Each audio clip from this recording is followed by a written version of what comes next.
This is a California 250 SL. Our customer purchased it supposedly in running and driving. It arrived with literally a blown head gasket. Pulled the head. Someone decked the head incorrectly. We got a new head, and that head thickness was not right. So thanks to Benz, we have a stainless steel machined spacer and a head gasket. Installed it, everything's perfect, valves adjusted, etc. Don't mind the mess. Customer didn't want to pay for any extra cleaning or anything, so really we would have gone about this car completely differently, but the whole point was just to get the car running for the customer. So that's that. Now, you didn't even want this, but this is the time to do belts. I'll get to that, why it's loose. The radiator was completely trashed, and most likely why the head gasket blew in the first place. So we subbed it out to our radiator guys, record it, reuse the end tanks and everything to be original. Maybe fix that paint job later if the guy cares, but he's not paying for any of that. This is my main gripe about this job. I hate this part. Everyone complains about why does an old car cost so much money and all that. This is what we go through. Everything's rusty. Everything's we have to fight with. Everything needs to be replaced, generally. Belts, this, that, hoses. It's one of those syndromes of while you're in there, let's do this. And in this case, we could have gone further, like replacing the AC pump, or at least rebuilding it. But we didn't go that far, out of the customer's budget here. But my main gripe here is, why did Mercedes-Benz, be one of the superior cars of its day, decide to use long bolts in their water pump for the fan clutch, and with the radiator correctly installed, which is here, we literally have no room to pull them out, even if we pull the radiator, the fan blades all the way forward against the radiator. Still have roughly that much more to go, bolt wise. It's too long.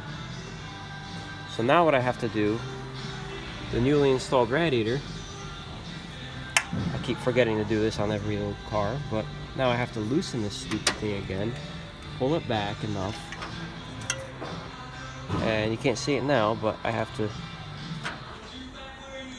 push everything back as far as possible, put the 4 bolts in. There is a spacer behind here, then the water pump. There's 2 style water pumps. This is the short snout, meaning there's going to be a spacer about that thick, about an inch and change thick, inch and a half. And so now you have to align that through hole with the water pump, and then use your fingers to kind of thread these on randomly, or slowly, sorry, not randomly. Each one to at least get threads started, and then keep doing what I was just doing. Spin a few in, and keep slowly sucking it in, and you know, until we have enough clearance to put it back together. Also, what you see here, if you're not familiar with the old Benzes, these cars never came with a factory AC system. If you see one, it's aftermarket. They were installed at port, There's a few systems out there. There's Coolmeister, there's I think Frost King, and maybe one other one. Old brands you probably would recognize that still are out there today. So this is aftermarket. These are all generally SAE parts, and this is installed generally at port or optionally at the dealer. They're very rough looking like brackets and installations. They're not really nicely refined like you see today in today's cars, even in the Kia even. So you see, steel isn't really cleanly done. I had to actually make more cuts just to simply get the hose clamps and whatnot. Sorry for the focusing.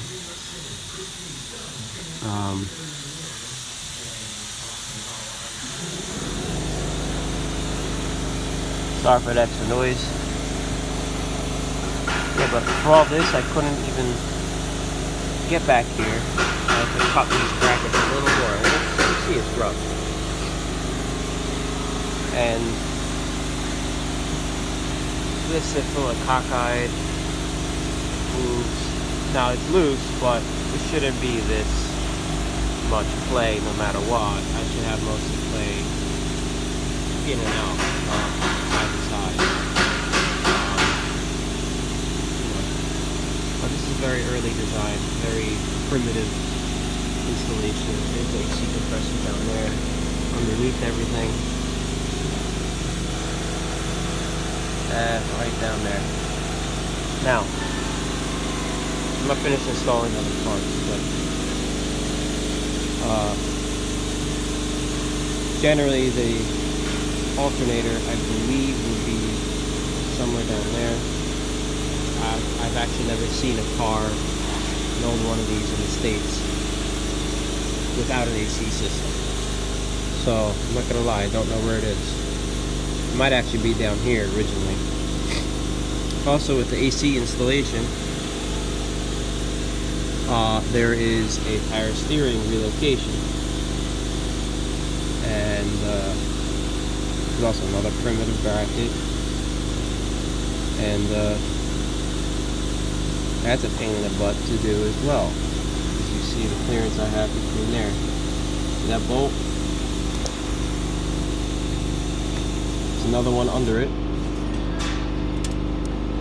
and another one in the back with literally no access. The best way to touch any of that is remove the pulley. Well, the pulley's fun to remove. It seized down there. This car's about 50 years old, so that was fun. But so next time you get a really high bill on one of these, think twice about what you're buying. You're buying an old car. I don't know Benz, it's an old car. Things are not well thought through. Designs are not really,